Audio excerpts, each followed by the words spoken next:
السلام علیکم ورحمت الله وبرکاتو. ملګرو خدای دې وکړي چې تاسې به ټوله ته روغ او جوړ یې. زه یم سردار ولی آریان، تاسو ګورئ ټیکنیکل احمدزی یوټیوب چینل. ملګرو ډېر خوښ مې ځل بیا تاسو ته په نوي او خوندوره معلوماتي ویډیو کې حاضر یم. انشاءالله ملګرو په نننۍ ویډیو کې دا طریقه درته وښیم زموږ څنګه کولی شو د یو اپلیکیشن نوم چینج کړو. یعنې کوم اپلیکیشن زموږ په موبایل کې انسټال دی، مثلا دا ترانسلیټ دی یا لایف نیفټ دی یا اوپیرا میني دی یا پکسل اپ دی، هر کوم بل اپلیکیشن زموږ په موبایل کې انسټال شوی یا غواړو چې دغه نوم ورته چینج کړو. دا ورته مثلا لیکلی پکسارټ یا هم کاین ماسټر ډایمنډ. نو دا کاین ماسټر ډایمنډ په ځای کول دغه ځای کې خپل نوم ورته ولیکو. یا مثلا زما نوم سردار ولی دی، تاسې کولی شئ سردار ولی ورته ولیکئ، یا خپل نوم هر شی دلته ورته ولیکئ، یا هم د ملګري نوم ولیکئ، هر څه چې ستاسو زړه دلته کولی شئ هغه ورته ولیکئ. نو نن ویډیو کې همدا طریقه درته ښویم چې موږ څنګه کولی شو د یو اپلیکیشن نوم چینج کړو. نو ډېر اسانه زبردسته ویډیو ده، ویډیو تر پایه پورې وګورئ.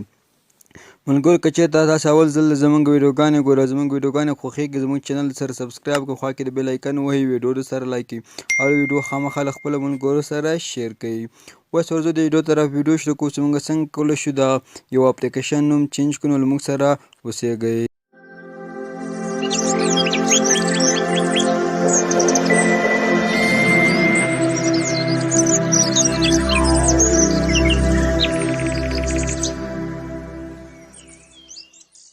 کولو په باره کې او دا د اپلیکیشن د نوم د چینج کولو په باره کې ده.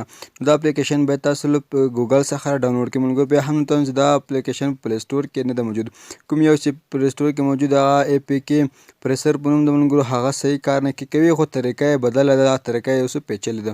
نو دا تاسو په ګوګل کې سرچ کړئ اے پی کې ایډیټور، نو دا اپلیکیشن به تاسو ته راوړي او اپلیکیشن نه ډاونلوډ کړئ. صحیح ده.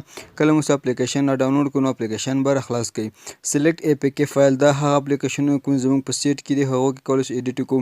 او سلیکټ اے پی کې فرام اپ په دې فاصله کول چې کوم اپلیکیشن زموږ په موبایل کې انسټال شوي دی هغه کې ایډیټ وکړو. دې کې هیلپ مرسته کوي، دې کې بیرته کولی شو بیرته ووځو. نو سلیکټ اے پی کې فرام اپ باندې کلیک کوو، کوم اپلیکیشن زموږ په موبایل کې انسټال دی هغه کې نوم چینج کوم او تاسو ته هم عملا درښایم. مثلا ملګرو زه دغه دریا په نوم کوم اپلیکیشن د نوم چینج کوم. لومړی به تاسو دا اپلیکیشن دلته هم درته وښایم چې ما انسټال کړی د دریا. دا د ملګرو دا اپلیکیشن تاسو وګورئ دریا سي، دلته نوم یې دریا ده. زه غواړم دې اپلیکیشن نوم ورته چینج کړم. نو زه اوس بېرته همغه اپلیکیشن ته څنګه کړم، راشم دلته لیکلي دریا همغه اپلیکیشن مې پیدا کړو. نو اپلیکیشن باندې به کلیک وکړئ، بښنه کلیک غلط سو، دریا باندې به کلیک وکړو. دلته لیکلي ملګرو اول فل ایډیټ د ملګرو دې کې فل ایډیټ سره کار نه لرو او سمپل ایډیټ دې باره کې هم بل واره ویډیو جوړه کړې، هغه ویډیو تاسو کولی شئ زموږ چینل کې وګورئ. دلته کلیک کامن ایډیټ، نو په دې کامن ایډیټ باندې کلیک واخلئ او دلته تاسو کولی شئ نوم ورته چینج کړئ. دلته لیکلي اپ نیم، صحیح ده ملګرو، دلته لیکلي اپ نیم، دلته لیکلي دریا. نو په دغه دریا به کلیک واخلئ، دا نوم به څنګه کوئ ورته چینج کړئ. زه ورته مثلا دریا په ځای آریان ورکوم. صحیح ده. نو کله مو چې ملګرو دلته خپل نوم ورکړم، صحیح ده، دریا په ځای اوس آریان ورکړل. دلته لیکلي سیو، په دغه سیو آپشن کلیک وهئ، نو دا ولته لیکلي ورکینګ، نو دا ورکینګ یوه شېبه روانېږي او زموږ د اپلیکیشن نوم به څنګه سي چینج سي. دلته ملګرو تاسو یو خبر په یاد وي، کوم اپلیکیشن کې سیم ایډیټ وکړو هغه باید اولنی اپلیکیشن باید ریموف کړئ، بیا هغه انسټال کړئ. دلته لیکلي ریموف، کله چې په دې ریموف باندې کلیک وکړو هغه لومړنی اپلیکیشن چې موږ کوم انسټال کړی دی هغه به څنګه سي له هغه ځینې ریموف سي. زه اوس دلته ریموف باندې کلیک کوم، دلته څنګه کوم اوکې وهم. نو کله چې دا ریموف کړل لیکلي انسټالټ دریا سي، اوس دلته لیکل انسټال.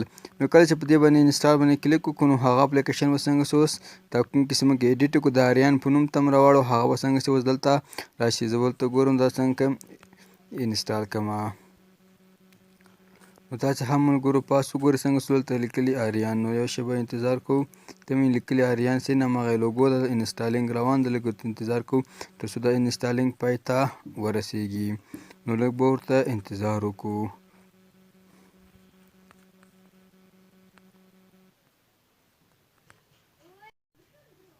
ملګرو دا څنګه سو اپ انسټالټ، نو دا څنګه کومه ډن کومه، دلته ډن وهم، دلته راځم شاته بیک. دلته اپلیکیشن تاسو ته هم درکړم، دا د ملګرو ګورئ دریا په نوم کوم اپلیکیشن د آریان په نوم ته راواوښتو. نو په همدې طریقه کولی شو د یو اپلیکیشن نوم چینج کړو. مخکې کوم اپلیکیشن چې ملګرو دغه ځای کې موجود سی ده هغې ته مو هغه ور بدل کړ، نوم ور بدل کړ، هغه ما اول څنګه کړ ریموف کړو، بیا هم څنګه کړو هغې په ځای بېرته دغه یو اپلیکیشن انسټال کړو. نو په همدې طریقه کولی شو د یو اپلیکیشن نوم په ډېره اسانۍ سره چینج کړو. که غواړئ دا او دې ته ورته نورې خوندوره معلوماتي ویډیوګانې وګورئ زموږ چینل سبسکرایب کړئ، خوا کې د بیل ایکن کلیک وکړئ. نو تر بیا پورې چې داسې ښه خوندوره معلوماتي ویډیو ته سمه د کومه په لوی او بښونکي خدای مو سپارم. هر چېرې چې یاست ښاد او آباد اوسېږئ.